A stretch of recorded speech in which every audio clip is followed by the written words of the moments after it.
11월 3일 목요일 KBC 뉴스와이드 시작합니다. 전 국민적 애도 분위기가 이어지고 있는 가운데 명확한 진상규명과 재발 방지 대책을 요구하는 목소리가 커지고 있습니다. 오승용 킹핀 정책 리서치 대표 류현호 전남대병원 응급의학과 교수와 함께 관련 내용 자세히 짚어보겠습니다. 안녕하십니까? 안녕하십니까? 안녕하십니까. 네, 오 대표님, 참사 발생 직후부터 지금까지 정부 그리고 여야 총체적으로 어떻게 보십니까? 일단 사고가 발생했을 경우 이것을 처리하는 프로세스가 있는데요. 사고 수습, 진상 규명, 책임자 문책, 재발 방지 대책 이런 프로세스가 굉장히 중요하고 나름 이 프로세스를 현 정부에서 이 프로토콜에 맞춰서 진행하려고 하는 노력은 보인다. 그렇지만 너무 기계적으로 이걸 적용하고 있어서 사고 수습이 완성되기 전에는 진상 규명이라든지 이런 것들을 오히려 막는 그런 느낌까지 들 정도로 좀 하고 있는 것은 좀 이해하기 어려운 측면들이 있고요. 이 사고를 계기로 해서 다시 한번 이 사고 예방 체계나 재난 대응 체계를 좀 개선할 필요가 있는데, 이번에 나타났던 가장 큰 문제점 중에 하나는 중앙 정부의 경우에는 통합 재난 관리 시스템이 구성이 되어 있는데 지방자치단체는 그게 안 돼 있고 중앙정부와 지방자치단체 간의 이 시스템 통합도 이루어지지 않은 것이 드러났다라는 거죠. 그래서 이 부분에 대한 통합을 좀 달성해야 된다는 과제가 있었던 것 같고, 또 하나 이게 우리나라 같은 경우는 자연재난, 인적재난, 사회적 재난으로 재난을 구분하고 관리를 하고 있는데, 그러다 보니까 사고만 발생하면 이게 사고냐 참사냐 명칭을 가지고 서로 싸우는 이런 혼돈이 좀 있다라는 거죠. 그래서 다른 나라 사례를 제가 좀 찾아봤더니 이 피해 규모라든지 대응에 필요한 자원 동원 규모에 따라서 외국의 경우에는 사고, 중대재해, 재난, 참사 이렇게 나누어 가지고 사건이 발생했을 때 그에 맞는 성격 규정을 하고 자원 동원이라든지 그리고 정부 체계의 동원 이런 것들까지 같이 이루어지고 있는데, 차제에 이런 재난 관리 시스템에서 재난이 발생했을 경우 이 분류 체계의 혁신 이런 것들도 한번 고민해 볼 필요는 있을 것 같습니다. 말씀하신 대로라면 외국에서는 사고냐 참사냐 하는 그 단어를 쓰는 것이 그 다음에 단계들에 굉장히 그렇습니다. 큰 영향을 미친다는 말씀이죠. 유형화가 명확하게 되어 있기 때문에 이것이 어느 지역에서 어느 발생 규모, 그리고 거기에 따르는 피해 규모, 거기에 수습에 들어가는 자원의 동원 양, 그리고 정부와 지방자치단체가 어느 정도 그 수습에 개입해야 되느냐에 따라서 완전히 유형화가 돼 있습니다. 그러면 이제 그에 따르는 수습 대응 과정에서 국론 분열도 필요가 없을 것 같고요. 그런 어떤 시스템의 개편도 한번 생각해 볼 필요는 있을 것 같습니다. 네. 이 교수님 같은 경우는 지금 응급의학과 교수님인데 재난의학도 하신다고. 재난의학이라는 건 어떤 분야인가요? 이제 응급의학은 사실은 여러 가지 분야로 나눌 수가 있는데요. 아까 그 심장 정지가 되신 분들한테 소생을 하는 소생학, 또 중환자를 치료하는 중환자의학, 그다음에 독성학, 환경의학, 그다음에 응급으로 체계를 전반적으로 관리하는 학문들이 나눌 수가 있습니다. 근데 이제 저희 응급의학은 대개 환자가 한 명당 한 명 1대1로 보는, 저희가 의사와 환자의 관계라고 하면 이번 사태처럼 이번 참사처럼 많은 수의 환자가 발생했을 때는 1대 다에 환자 여러 명과 의사 한 명이 대면을 하게 되는 그런 학문을 재난의학으로 할 수가 있겠습니다. 또 재난의학은 종류가 여러 가지가 있습니다. 사실은 이렇게 아까 말씀하신 것처럼 사회적 사고나 자연재해도 있겠지만, 저희들이 특별히 구분을 할 때는 자연재해, 화학적 재난, 코로나와 같은 생물학적 재난, 이렇게 외상과 같은 재난을 저희가 분류를 하고 있습니다. 그러면 지금 이제 재난의학 측면에서 보면 이번 이태원 참사는 어떤 상황인가요? 이게 뭐 재난의학은 사실은 뭐 전 세계적으로 역사가 오래된 학문인데요. 저희 이번 참사는 사실은 지금 현재 156명 정도 사망하신 걸로 돼 있고, 또 많은 수가 지금 환자 수로 발생을 했는데, 저희 나라에서는 1959년도에 부산에서 발생한 압사 사고 이외에는 사실은 그동안에 이렇게 건물 붕괴가 동반되지 않은 순수한 압사 사고는 있지가 않았습니다. 그다음에 저희 재난의학은 사실은 생존 가능성이 있는 분들을 한 분이라도 더 살릴 수 있게 만드는 것이 저희 목표거든요. 그런 측면에서 보면 초기 사망자 이외에도, 희생자 이외에도 그 나머지 추가적으로 발생한 희생자들이 저희가 살릴 수 있지 않았을까, 거기에 대해서 굉장히 좀 비통하고 슬픈 입장입니다. 네. 그러니까 현장에서 돌아가신 분들 말고 예. 병원으로 옮겨져서 치료 중에 돌아가신 분들을 좀 더 저기 했으면 살릴 수 예, 있었다. 현장에서 조금 더 저희들이 1분이라도 빨리 갔거나 또 적절한 처치가 됐으면 최소한 저희가 다 살리지는 힘들었다 하더라도 한두 분이라도 더 살렸으면 하는 마음입니다. 네, 그러려면 이제 신속한 대처가 필요했을 텐데 앞에서 오 대표님께서 시스템에 대해서 말씀을 해주셨지만 사실 보고 자체가 굉장히 늦었다라는 것이 문제가 되고 있습니다. 뭐 그래서 이제 우리나라 위기관리 시스템이 잘 작동하고 있느냐라는 우려의 목소리가 있는데 어떻게 생각하십니까? 우선 이번 과정에서 대응 과정에서 장관이라든지 이 기관장들의 망언 이런 부분들은 논외로 하고요. 경찰 수뇌부의 직무유기나 보고 체계 문란은 심각한 문제인 것 같습니다. 왜냐하면 경찰 수뇌부가 첫 보고를 했던 것이 29일 밤 11시 1분이었고요. 이상민 장관이 보고를 통해서 처음 인지했던 것이 29일 밤 11시 19분이었습니다. 그리고 윤희근 청장의 첫 보고는 30일 0시 14분이었다라는 거죠. 이 보고 당시에는 큰 문제가 없었다. 경찰이 대응하는 데는 큰 결함이 없었다라는 보고로 올라갔다라는 거죠. 그래서 아마 이상민 장관이 우려할 만한 인파는 아니었다라는 발언들이 나오게 된 거죠. 경찰의 보고를 토대로 해서. 네. 그러나 실제 나중에 밝혀진 사실에 따르면 119 신고센터에 4시간 전부터 많은 시민들의 신고가 있었고 또 당시 그 관할 파출소인 이태원 파출소에서는 증원 요청을 했다라는 사실들이 드러났고 그런 보고 자체가 사실은 사고 발생 이틀 후에 이루어졌다는 겁니다. 이 말은 다시 이야기하면 경찰 수뇌부가 본인들의 책임을 최대한 회피하기 위해서 제대로 된 보고도 하지 않았고 또 하부 단위에서의 증원 요청에 대해서도 묵살한 직무유기의 상황들이 감지된다라는 거죠. 그래서 이 부분들은 정말 철저한 진상규명이 필요한 문제인 것 같습니다. 네. 또 이제 보건복지부가 재난 응급의료 비상대응 매뉴얼을 제정해서 관리를 하고 있다고 이제 들었습니다. 체계가 어떤지 좀 자세히 알려주실까요? 이 재난 대응 비상 매뉴얼은 사실은 2014년도에 메르스 사태를 겪으면서 저희 나라에서 필요성이 대두가 되었고요. 2016년도에 초판이 저희가 발행을 했었고 2022년도에 재판을 발행을 합니다. 거기에는 각각의 재난의 유형에 따라서 아까 말씀드린 여러 가지 재난 유형에 따라서 어떻게 대처하는 것이 가장 좋을 것인지에 대해서 세부 사항을 기록을 하고 있는데요. 지금 이거는 예를 들면 이런 이제 건물 붕괴나 압사 사고 같은 경우에는 소방에서 우리나라에서 모든 의료의 1번으로 신고를 받는 건 소방입니다. 소방에서 받게 되면 소방에서 먼저 그 상황을 인지를 하고 구조나 구급대를 파견을 하겠죠. 현장 상황을 파악을 하고 그 상황에 대해서 다시 이제 콜백을 받은 다음에 의료 인력이 필요하게 되면 이거를 이제 중앙의료센터에 있는 중앙재난의료 상황실에 연락을 해줍니다. 연락을 해주면 저희들이 이제 모든 42개 국립대 병원들이나 거점 병원들이 모바일 상황실에서 상황을 인지를 하고 출동 대기를 하는 그런 시스템으로 되어 있습니다. 네. 뭐 앞에서 뭐 보고도 늦었다고 했지만 사실 이 재난의료 지원팀이 도착한 시간도 좀 상당히 늦었습니다. 어떻게 보셨습니까? 이 우리나라에서 이제 재난 현장에 출동하는 팀은 크게 세 가지가 있습니다. 첫 번째는 소방에서 기본적으로 출동하는 구조 구급팀이 있고요. 보건소에서 출동하는 신속 대응반이라는 게 있습니다. 다음에 이제 저희들은 병원에서 근무하는 응급의학과 전문의, 의사, 그다음에 간호사, 그다음에 응급구조사 이게 4명이 한 팀이 이루어가지고 현장에 파견을 하게 됩니다. 이분들을 저희가 이제 재난의료 대응 의료 지원팀 이렇게 부르는 거거든요. 당시에 10시 15분에 첫 환자가 발생을 한 걸로 소방에서 기록을 발표를 했었고요. 서울대병원 팀이 현장에 도착한 것은 11시 15분에서 20분 사이입니다.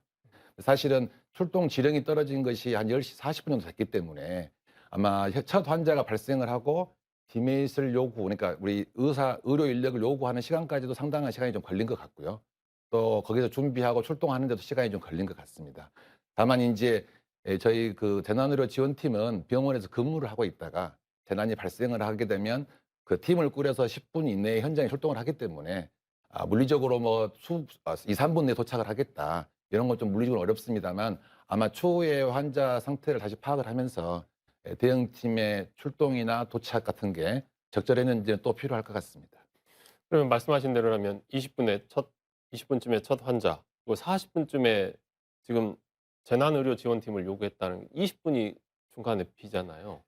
이 재난의료 지원팀은 현장에서 바로 요구할 수 있는 것은 아니고요. 이제 소방에서 구조 구급대가 도착을 했으면 상황을 아마 판단을 했을 겁니다. 얼마나 많은 사상자가 있었을지, 아마 지금 뭐 소방 녹취록을 공개해야 된다는 이야기도 좀 나오고 있는 걸로 알고 있는데 제가 직접 듣지 않았기 때문에 사실은 말씀드리기 힘들고요. 초기에 의료 지원팀이 필요하고 얼마나 사상자가 발생했는지를 판단을 정확히 했는지는 또 확인을 해봐야 되겠습니다. 그래서 이제 소방 상황실에서 중앙재난의료 상황실로 디메팀을 그러니까 의료팀을 요청을 하는 거죠. 요청하는 시간까지는 이제 판단이 또 필요한 거겠죠. 그러면 이 지금 재난의료지원팀은 저희가 군생활하는 남자들이 흔히 듣는 5분 대기조처럼 있다가 네. 이제 꾸려지는 거죠. 그러니까 제가 오늘 이제 낮 근무를 하고 있을 때 재난이 발생을 하게 되면 저하고 저희 이제 간호사, 응급구조사, 행정요원 4명이 출동을 하고요. 그러면 응급실이 비지 않겠습니까? 그러면 다음 근무를 해야 될 인력들이 다시 투입이 돼서 거기를 메꾸고요. 아니면 2팀이 필요하다. 그럼 다시 또 그 팀이 출동을 하겠죠. 그러면 내일 근무할 팀이 다시 오는 그러니까 24시간 365일 대기를 하고 있습니다. 쉽지 네. 않은 일이네요. 예, 근데 저희들은 뭐 이렇게 저희가 출동하지 않으면 출동할 수 있는 의료 인력이 없기 때문에 저희들이 해야 한다고 생각을 하고 있습니다. 그러면 그 지금 재난의료지원팀이 현장에 도착하면 제일 먼저 어떤 일부터 하시는 거예요? 우선은 저희들이 하는 목적이 크게 2가지가 있습니다. 첫째는 환자의 중증도 분류 및 처치. 그러니까 그 처치라는 것은 생명을 앗아가지 않게 만드는 처치를 먼저 해야 되고요. 예, 그 무슨 말이냐면은 중증도 분류를 저희가 크게 4가지로 합니다. 쉽게 말씀을 드리면 신호등을 생각하시면 되는데요.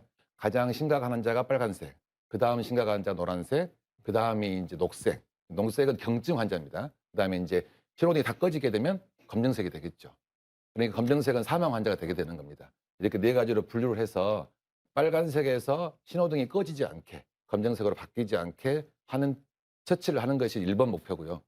2번째는 이렇게 분류된 환자들을 저희가 처치를 했으면 이제는 더 깊은 치료를 해야 되지 않겠습니까? 그래서 병원으로 이송을 해서 중환자실로 모신다든지 아니면 수술실로 옮겨서 처치를 해서 마지막까지 처치를 해서 정상적인 생활을 할 수 있게 하는 것.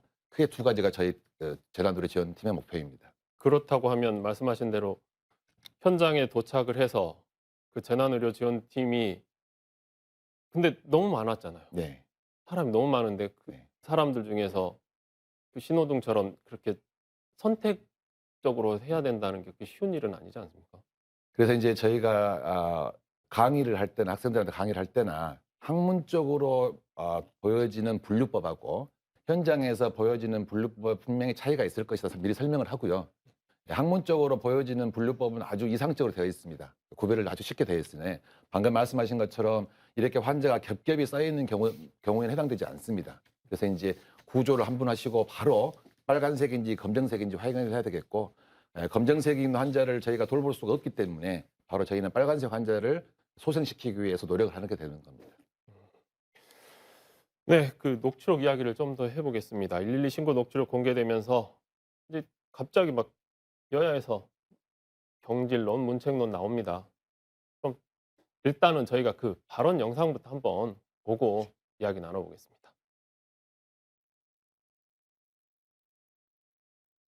이상민 행안부 장관 즉각 파면하고 윤희근 경찰청장 즉각 파면하시기 바랍니다.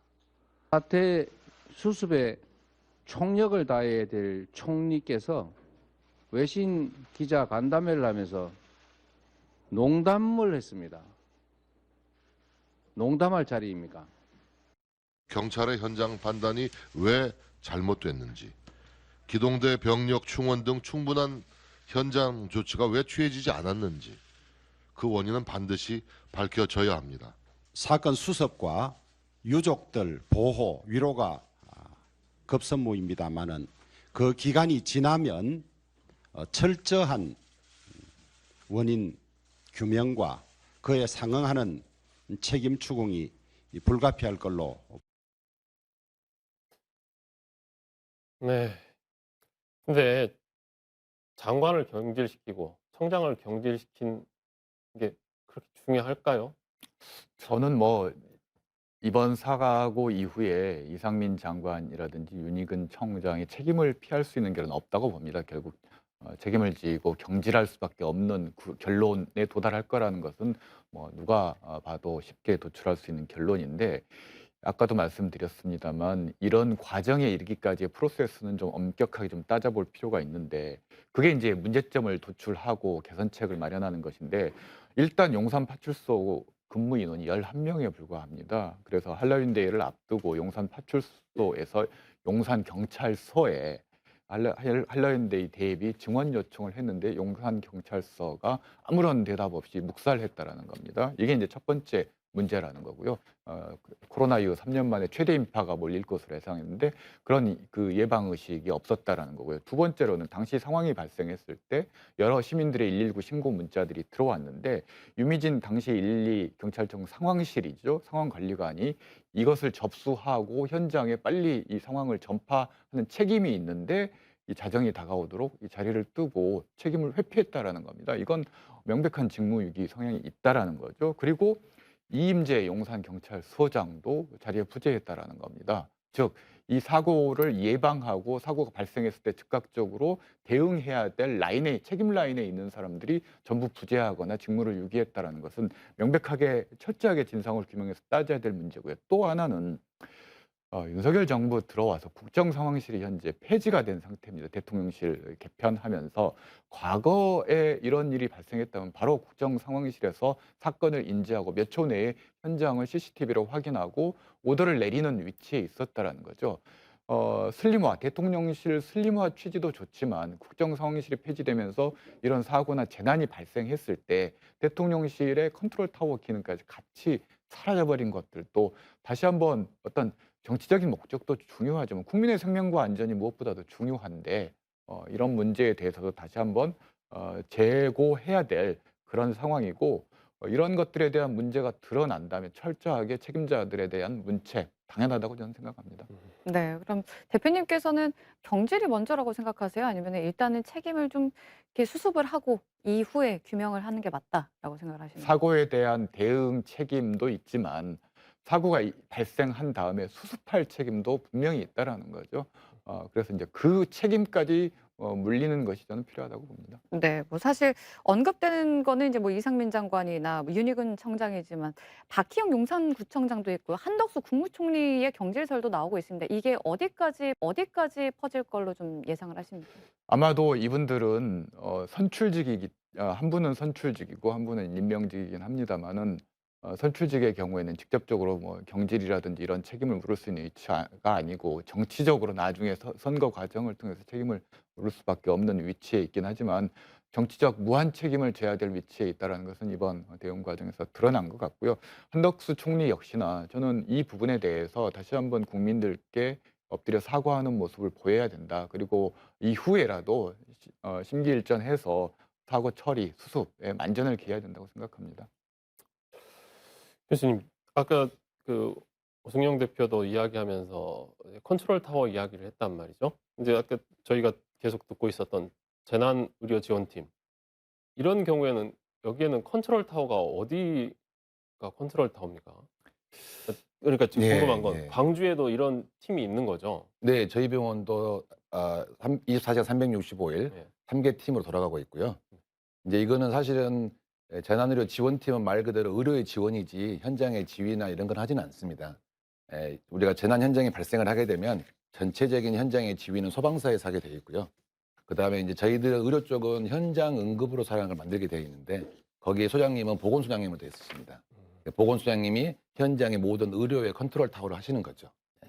다만 이제 저희가 이번에 좀 생각을 해봤던 거는 현장 응급을 우리 보건소의 기능은 재난의료 대응만 있는 것은 아닙니다. 사실 지역사회에서 뭐 역학도 하셔야 되고 만성병 질환 관리, 백신 관리 너무나 많은 일을 하고 계시지 않습니까? 그래서 이분들이 24시간 재난에 대응하기 위해서 이렇게 고생을 하시는 건 좀 힘들 것 같고 만약 이런 사고가 발생하지는 않아야 되겠지만 발생을 하게 되면 저희가 먼저 출동을 합니다. 소방 다음으로 소방이 먼저 출동을 하고 저희 요청과 출동을 하게 되면 현장 응급으로서가 꾸려지기 전에 현장에 있는 의료 지원팀이 저희가 의료 지휘를 좀 했으면 잠시 저희가 권한을 이임받아서 현장 지휘를 하게 되면 조금 더 컨트롤 타워 역할을 하지 않을까 이런 생각은 해보았습니다.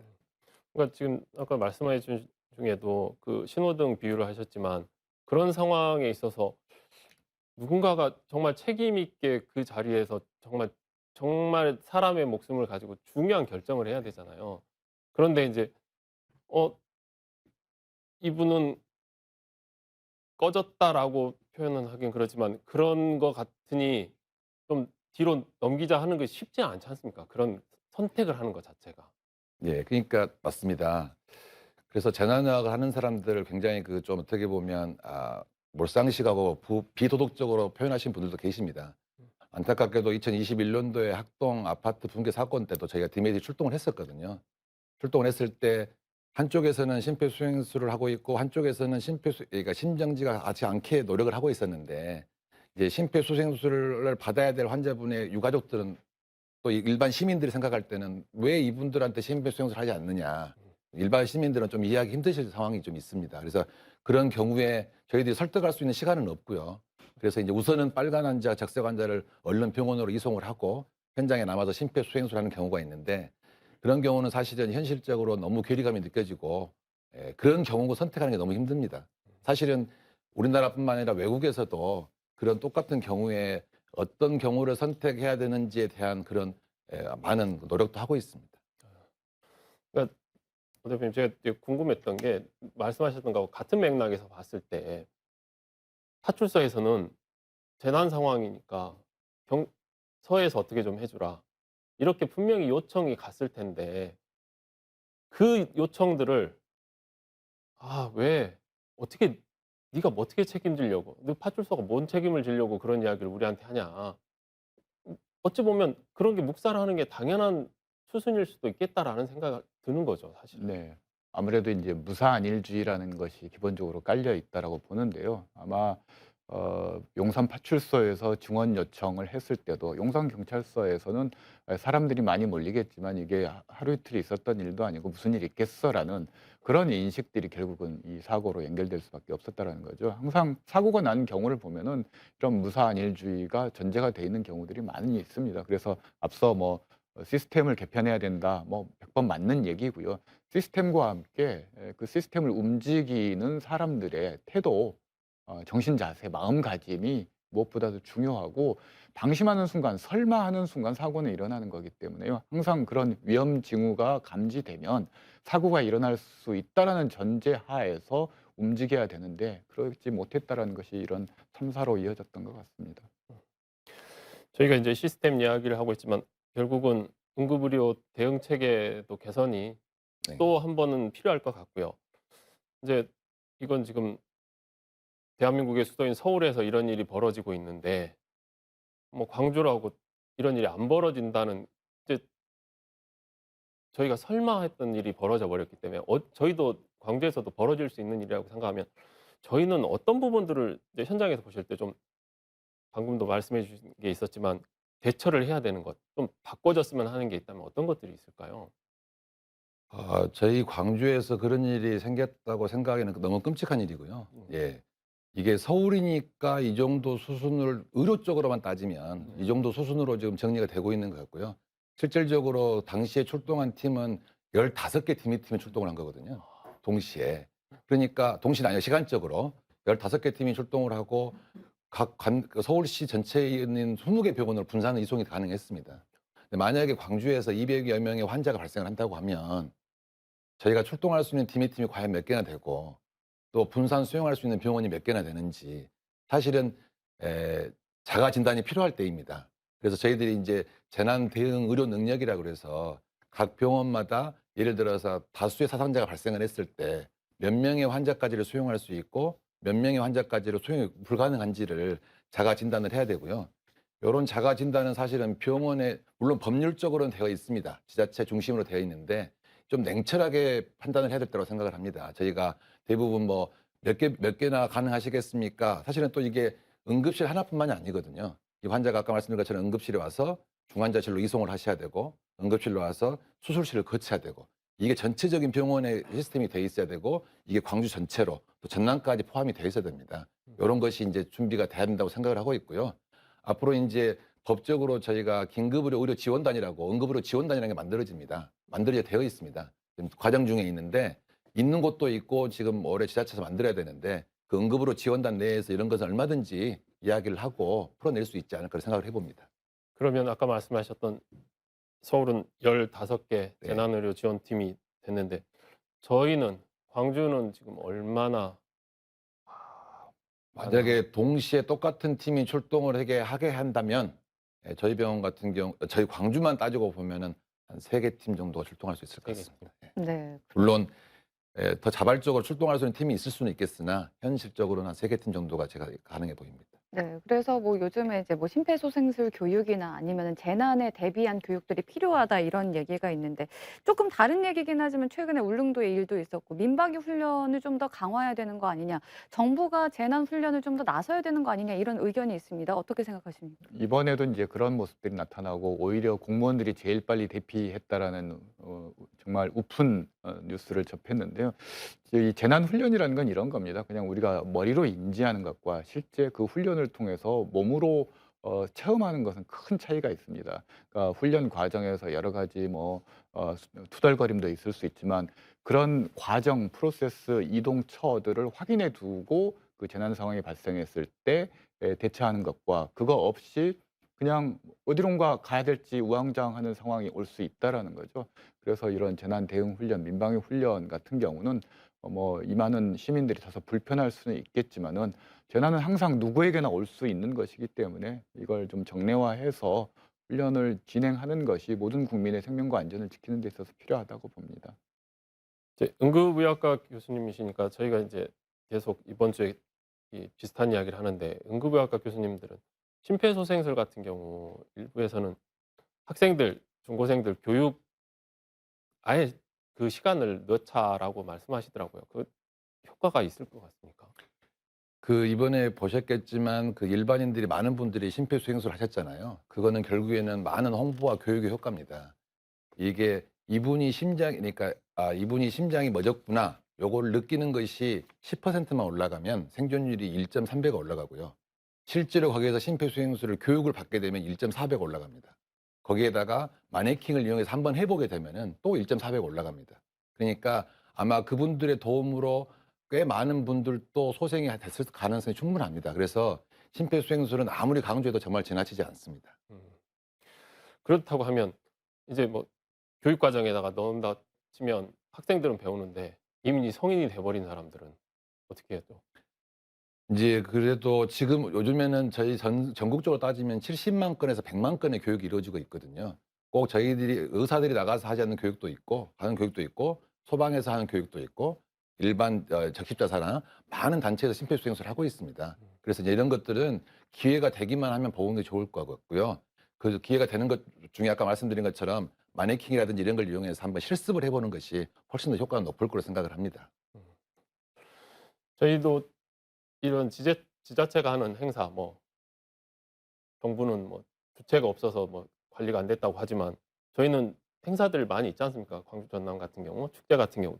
이런 부분에 있어서는 안전관리 매뉴얼을 좀 더 강화하거나 보완해야 되지 싶어요. 전반적으로 시스템을 정비하는 계기로 삼아야 되는데요. 조금 전에 말씀드렸듯이 이번에 확인된 게 중앙의 재난관리 시스템과 지방자치단체가 전혀 지금 별개로 놀고 있다는 게 확인이 됐다는 거죠. 그래서 빨리 이걸 통합하는 과정이 필요할 것 같고요. 그리고 이제 지방자치단체 간의 이 재난관리 시스템도 초광역 재난관리 시스템으로 좀 같이 연계할 필요가 있을 것 같습니다. 앞서 그 재난응급팀이 출동하는 데 있어서 의료 인프라 자체가 부족하면 결국 광주가 안 되면 광주 인근 전남 지역까지 통합해서 다소 아쉽더라도 이런 것들에 대응할 수 있는 체계를 갖추어 놓은 것과 그렇지 않은 것은 큰 차이가 있을 것 같고요. 그리고 제가 이제 관련 행정기관에 물어보니까 이게 이제 이 관련 부서에 있는 사람들도 인사명령에 따라서 일정 기간만 되면 이 보직을 이동하기 때문에 전문성이 계속 현저히 떨어지는 문제점이 있다는 겁니다. 그래서 이런 부분들도 전문성을 갖춘 요원들을 확보해서 관리 안정성을 갖게 하는 것도 좀 필요하다고 봅니다. 저희가 IT 강국이라는데 계속 중앙정부하고 지방정부가 그게 안 된다는 것 자체가 제가 좀 이해가 안 돼요. 저도 이번에 그 이태원 사고 자료들을 보면서 가장 놀랐던 부분이 바로 그 부분이었습니다. 그래서 어떻게 이런 일이 아직까지 이렇게 방치되어 있었을까라는 생각이 들 정도였는데 아무튼 지난 세월호 사고 이후에도 시스템의 부재, 매뉴얼의 부재 많이 지적됐지만 개선된 부분도 있지만 여전히 이번 사고 과정을 보면은 방치됐던 부분들도 많은데 뭐 불행한 사고를 통해서 포일고 외양간을 좀 제대로 고치는 계기가 됐으면 좋겠습니다. 교수님, 이제 저희가 심폐소생술도 이야기하고 그랬지만 어떤 상황에 이런 비슷한 상황이 또 벌어질지도 모르잖아요. 그런다고 하면 주의해야 될 것들. 이렇게 지난번에 나오신 분은 이렇게 심장 보호하는 이야기를 하시더라고요. 그 행동 자체 하나로도 많은 도움이 될 거라고. 아까 말씀해 주신 중에 심폐소생술 해본 거 아니면 교육 받았던 거 얼마 차이가 있는지 말씀하셨듯이 그런 부분들을 어떻게 좀 차이가 저희가 어떻게 해야 될까요? 그래서 이제 저희가 그 전 세계적으로 심장학자들이 모여서 응급학과사들 모여서 심폐소생술을 간단하게 했습니다. 그래서 예를 들면 호흡을 빼버렸죠. 심폐소생술에서. 네. 근데 심폐소생술로 호흡을 뺀 거는 모든 환자가 아니고요. 심장이 원인이 돼서 심장이 멎은 것 같은 그런 심정지에서는 호흡을 뺐습니다. 왜냐하면 그분들은 우선은 심장을 눌러줘서 혈액순환을 시켜줘야 되니까요. 예, 방금 말씀하신 것처럼 호흡에 의한 심정지는 심장 마사지도 물론 중요합니다만 심장 충격기보다는 빨리 기도 확보를 하고 호흡을 불어넣어주는 게 더 중요합니다. 그래서 중요하고요. 또 하나는 이제 이렇게 많은 인파가 몰려있을 때 대처 요령인데요. 이분들은 다 가슴이 눌려서 상대적으로 호흡이 부전됐기 때문에 여러 가지 방법들이 있습니다. 인파에 휩쓸리게 되면 절대 물결을 거슬리지 말고 파도에 몸을 두듯이 쭉쭉 흘러가셔야 되고요. 아까 말씀드린 것처럼 공간을 만들어야 되니까 저희가 팔짱을 낀다든지 또는 일부 외국에서 CDC에서는 미국에서는 꼰투 자세라든지 이렇게 표현을 하기도 하고요. 이렇게 해서 자세를 해서 가슴 쪽 앞에 공간을 만들 수 있어야 되고 이런 틈이 만들어져서 상대적 틈이 생기게 되면 직진하지 말고 사선으로 가장자리로 빠져나가라. 이런 지침 요령들이 다 만들어져 있더라고요. 그래서 이런 지침을 하는 걸로 중요하겠고요. 또 일본에서는 이렇게 표현을 합니다. 일본에서는 1곱하기 1제곱미터 당에 5명이 서 있으면 이미 행동에 제약이 온다 그러고요. 10명이 들어가게 되면 자기 두 발로 서 있는 게 아니라고 합니다. 그만큼 밀집도가 높으면 높을수록 이미 위험 인지도를 빨리 캐치를 해야 된다는 거죠. 예, 그런 게 행동 요령이고 일반인들이 공부를 하셨던 내용들입니다. 네, 감사합니다. 이어서 시청자가 주목한 뉴스 탑10 함께 하시겠습니다.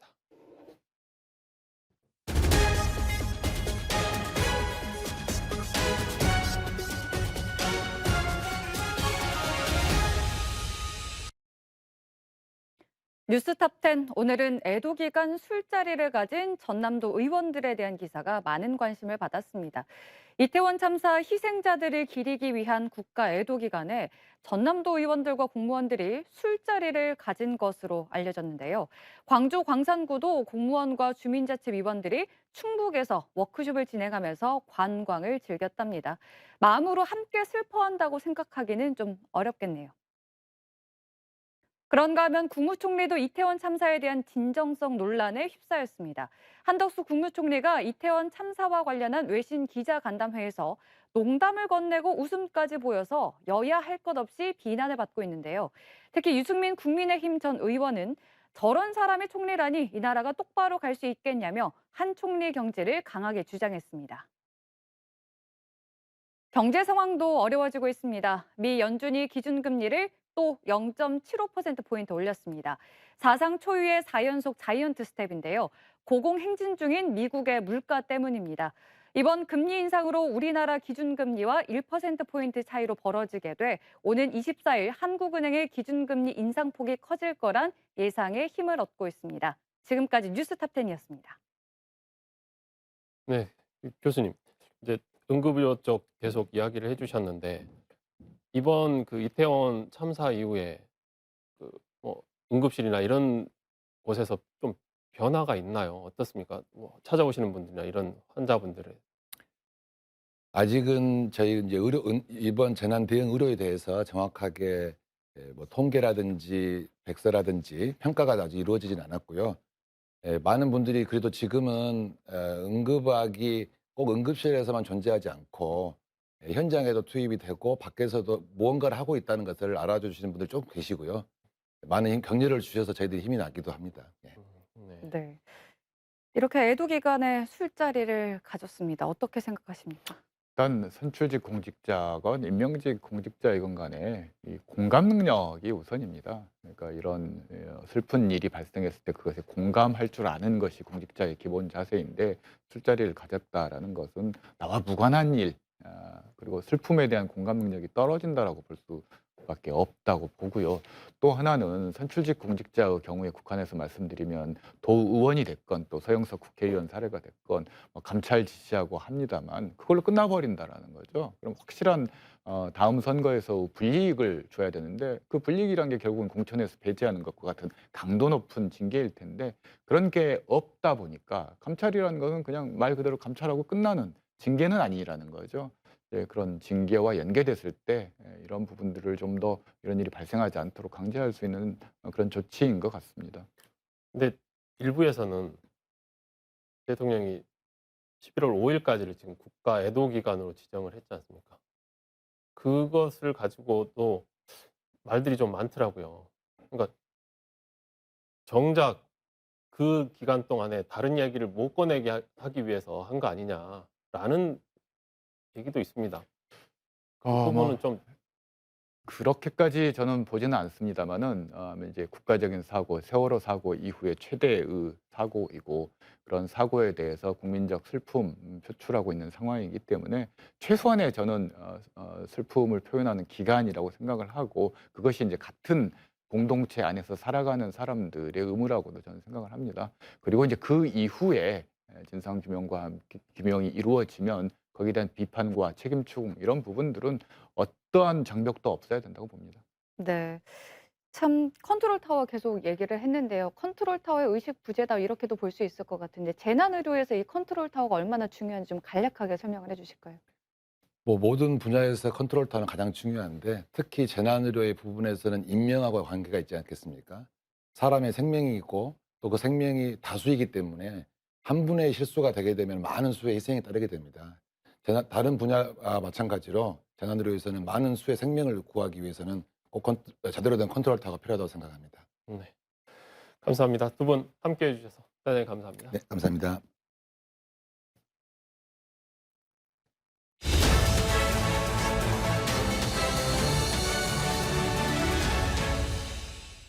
서울광역방송센터입니다. 여의도 초대석 김행 국민의힘 비대위원과 현안 얘기해보겠습니다. 위원님 어서 오십시오. 네, 감사합니다. 초대해 주셔서. 와주셔서 저희가 네. 감사합니다. 지금 이태원 참사 엿새째인데 일단 112 신고 묵살 그리고 대참사 이거 어떻게 보셨나요? 네, 일단 정말 애도를 표하고요. 네. 이 전 국민적인 트라우마가 굉장히 심한 것 같아요. 네. 그래서 온 국민이 슬퍼하는 네. 일이고 또 저희가 이제 세월호를 겪지 않았습니까? 그런 마련에서는 뭐 정말 드릴 말씀이 없죠. 네. 지금 뭐 전 국민 트라우마, 온 국민이 슬퍼한다 네. 이렇게 말씀을 해주셨는데 정부에서 뭐 한덕수 총리 포함해서 처음에 이번 참사에 대해서 뭐 피해자, 희생자라고 하지 말고 사망자라고 해라. 그리고 참사라고 하지 말고 사고, 뭐 인서던트라고 해라. 그리고 또 뭐 리본 같은 경우도 뭐 근조 글자 없는 리본을 해라. 이게 뭐 국민 애도를 한다면서 이런 거를 어떻게 봐야 될까요? 저희는 이제 그 사실 국민의힘에서는 여기 이제 근조 리본을 네. 달고 있었는데 이제 그 정부 차원에서는 이런 의미가 있었던 것 같아요. 네. 지금 사건을 이 이태원 이 참사에 관련해서 지금 수사 중이고 네. 또 감찰도 하고 있지 않습니까? 네네. 그런 마련에서 좀 신중하고 싶었던 것이 아닌가. 좀 중립적인 표현을 쓰고 네. 일단 이것이 수사가 진행 중이니까 그 결과에 따라서 굉장히 중요한 것은 사실 이제 112, 네. 119에 이제 신고가 뭐 11번 들어왔다고 네. 그래요. 윤석열 대통령께서 선제적으로 먼저 언론에 발표를 해버리셨어요. 네. 그러니까 윤 대통령이 속일 생각이 없다는 얘기죠. 네. 여하튼 지금 사건이 다 참사다 이렇게 단정 지을 수는 없지만 네. 굉장히 큰 국가 재난인 것은 맞습니다. 이게 뭐 사건이다 참사다 단정질 수 없다고 말씀을 하셨는데 그 돌아가신 분들이 사망한 사람들이 무슨 자기 잘못이 있어서 죽은 거는 아니잖아요. 거기 간 당연하죠. 죄밖에는 없는 거잖아요. 네, 간 그 것도 시간에. 죄라고 할 수는 없죠. 그러면은 네. 피해자, 희생자 아닌가요? 어쨌든. 네네. 일단 이제 그렇게 네. 저희는 보고는 있지만 지금 이제 수사와 네. 감찰이 진행 중이니까 좀 네. 중립적인 표현을 썼다. 이렇게 이해해 주시면 좋을 것 같아요. 통화 녹취록을 공개한 것도 지금 이제 뭐 정부에서 선제적으로 우리 다 뭐 까고 가겠다라고 이제 뭐 그런 취지라고 말씀을 해주셨는데 거꾸로 또 이렇게 보는 사람들도 있는데 이제 야당 행안 위원들이 자료 좀 내놔봐라 하니까 저게 야당에서 터지면은 진짜 난리 나겠다 싶으니까는 네. 그래서 뭐 선제적으로 먼저 공개하고 공개하기 전에 뭐 행안부 장관부터 경찰청장, 소방청장 그 전까지는 뭐 사과할 생각이 전혀 없어 보이는데 당일날 그 공개 전에 또 사과를 공교롭게 다들 하셨습니다.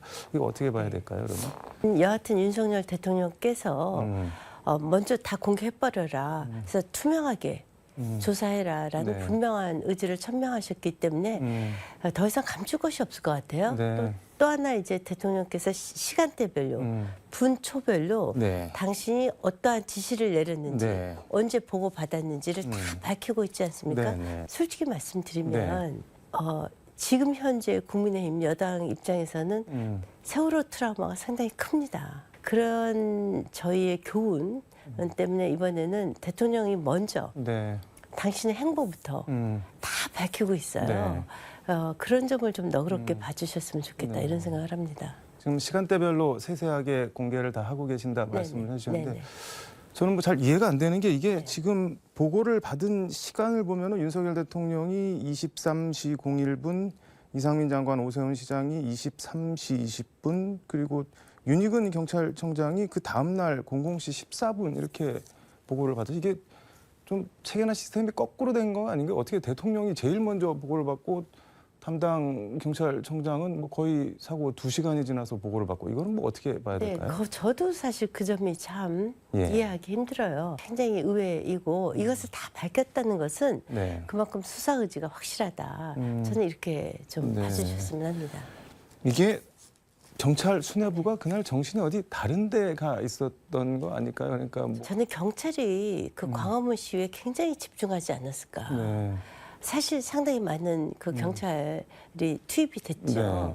그리고 너무 지치고 그래서 다 퇴근했다는 것이 지금까지 나온 얘기인데 네. 이게 뭐 사고나 충돌은 죄송합니다. 당연히 막아야 되지만 그 대통령실 용산 부근에 있었던 시위는 저녁 9시쯤 이제 종료가 됐다고 합니다. 그리고 네네. 근데 이제 제가 잘 이해가 안 되는 게 112 신고가 이제 저녁 6시 한 반경부터 쭉 갔는데 뭐 이렇게 9시 전에는 나갔는데 간간히 9시 넘어서는 사고가 임박했는데 오히려 한 번도 안 나갔단 말입니다. 그럼 네네. 이거는 그 대통령실 부근의 집회가 종료가 되니까 야 상황 이제 우리 종료됐다 이러면서 조금 이렇게 좀 뭐랄까 느슨하게 본 게 아닌가 싶은데요. 저는 이제 전에 정권을 비난하고 싶지도 않은데 이제 노무현 정부 때 2017년도에 의경을 다 없애겠다 이렇게 네. 말씀하셨어요. 그래서 옛날처럼 또 이전처럼 뭐 경찰은 뭐 무조건 24시간 근무해라 뭐 이렇게 주임 명령 체제로 할 수 있는 체제도 아니에요. 네. 그래서 그날 이제 9시까지 굉장히 지쳐서 퇴근했다는 것이 지금까지 밝혀진 상황이에요. 전체적으로 전 경찰 인력이 부족했다고 보고요. 그분들한테 또 용산에 가라. 이 시스템이 이제는 그렇게 시스템이 운영되는 상황이 아닌 것 같아요. 물론 네. 잘못한 경찰은 그 신상 피벌이 분명할 것으로 좀 네. 봅니다. 우리가 근데 이게 큰 지금 뭐 네. 경찰이 뭐 당연히 거기 뭐 몇천 명씩 뭐 시위 뭐 이렇게 대비에 들어간 기동대를 다 투입할 건 아니어도 한 100명만 어떻게 뺐어도 그 정리가 되지 않았을까요? 이게 다 그것도 참 그 시위대가 아니지 않습니까? 여기는 네네. 어떻게 보면 자발적인 축제 분위기인데 거기를 이제 경찰이 가서 미리부터 막 그 뭐 통제를 하고 이랬으면 그 그 통제를 하고 들어가지 못하게 하고 그랬으면 그러고 근데 이제 아무런 사고도 안 일어나는 그런 경우에는 이럴 수도 있었을 것 같아요. 과잉 통제였었다. 이러한 또 반대 얘기도 나왔을 것 같아요. 그 반발이 있었을 네, 거다. 그것도 있었을 것 같아요. 알겠습니다. 이 얘기는 요 정도로 하고 일종의 축제였거든요. 네. 그 외신들이 지금 상당히 비판적인 보도를 쏟아내고 있는데 뭐 대한민국 같은 나라에서 어떻게 이런 일이 벌어졌는지 이해가 안 된다. 네, 맞습니다. 뭐 정부는 어디에 있었냐 뭐 이런 얘기를 하는데 워싱턴 포스트 같은 경우는 그 이번 참사를 세월호 참사와 비교하면서 윤석열 대통령이 시험대에 올랐다 뭐 이렇게까지 기사를 썼습니다. 이게 시험대에 오른 게 맞는 건가요? 어떤가요? 저는 이제 그 언론마다 이제 보도 네. 태도는 좀 다르지만 그 점은 좀 과도한 그 리포트다 이렇게 생각을 하는 이유가 네. 글쎄요. 세월호 참사 때는 일단 네. 참 있어서는 안 될 일이었었지만 대통령에 대한 보고가 늦었죠. 네. 그리고 그것에 비해서는 이번엔 그래도 윤석열 대통령께서 굉장히 신속히 네. 그 대응을 했다. 저는 이렇게 보고 있고요. 네. 또 이게 해상에서 일어난 사고와 또 이렇게 네. 그냥 어떤 좁은 골목에서 일어난 압사 사고하고는 그러니까 지금 상당히 말씀을 하신 게 다르지 세월호랑 이번 네, 이태원 그래서 저는 참사는 그거는 굉장히 다를 것 같아요. 무슨 그러니까 사고 참사의 뭐 양태나 성격이 다르다는 말씀인 것 같은데 뭐 워싱턴 그것보다 더 중요한 포스트가 것은 지적을 한 게 이런 건데 청소년들에 대한 국가의 실패, 비극, 예방이 가능했던 상상 초월의 대사건 이렇게 뭐 규정을 했습니다. 그런 측면에서 보면은 구할 수 있었던 거, 막을 수 있었던 거를 막지 못했다는 점에서 죽음을 그 세월호 참사와 비교가 될 수도 있는 거 아닐까요? 저희는 이제 네. 아무리 반성해도 정말 지나치지 않다고 보고요. 네. 다만 이제 국민들 여론을 좀 보면 굉장히 큰 세월호 때와 좀 차이가 있는 것 같은데 국민들이 정말 침착하게 애도를 해주고 있고 네. 굉장히 자제해주고 있고 국민들 스스로가 유언별을 네. 만들거나 그것을 퍼나르는 일을 정말 상당히 자제해 주시고 이 애도 기간에 동참해 주시는 것 네. 같아요. 그래서 그 이전과 비교해서는 저는 일단 저희 그 시민의식이 굉장히 성숙됐다. 피해자, 희생자, 유족들도 굉장히 그 차분한 태도를 보이고 있는 점, 네. 이런 점들은 세월호 때와는 상당히 다르다. 이렇게 좀 보고 있습니다. 윤석열 대통령이 그 대통령으로서 국민의 안전과 생명을 지켜주지 못해서 송구하다. 뭐 이렇게 좀 직접적으로 사과의 말씀 같은 거를 할 필요는 하면 좋지 않을까요? 그래서 이미 네. 그 3일 계속해서 지금 분향소를 방문하고 계시고 네. 또 부천에 장례식장도 가시고 이미 모든 행동에서 말보다 행동으로 그분의 네. 진정성을 다 알 수 있지 않습니까? 그런 마련에서 잠시 나와서 카메라 앞에서 15초, 20초 이렇게 사과 말씀. 지금 현재 그분의 태도, 행위를 보시면 그분의 이제 다니시는 그 모든 그 일정들을 보시면 이미 충분히 사죄의 마음을 갖고 계시다. 저는 이렇게 보고 있습니다. 네. 이태원 참사로 이제 수면 아래로 완전히 가라앉긴 했는데 그 민주당 김의겸 의원이 뭐 첼리스트, 뭐 저 술자리, 뭐 한동훈 장관, 뭐 대통령 얘기했는데 이제 성인지 감수성을 말씀하시면서 뭐 좀 너무한 거 아니냐 이렇게 말씀을 하셨는데 일단 이거는 지금 이제 오버로 정리가 된 건가요? 어떻게 된 그렇죠. 거예요? 뭐 본인도 네.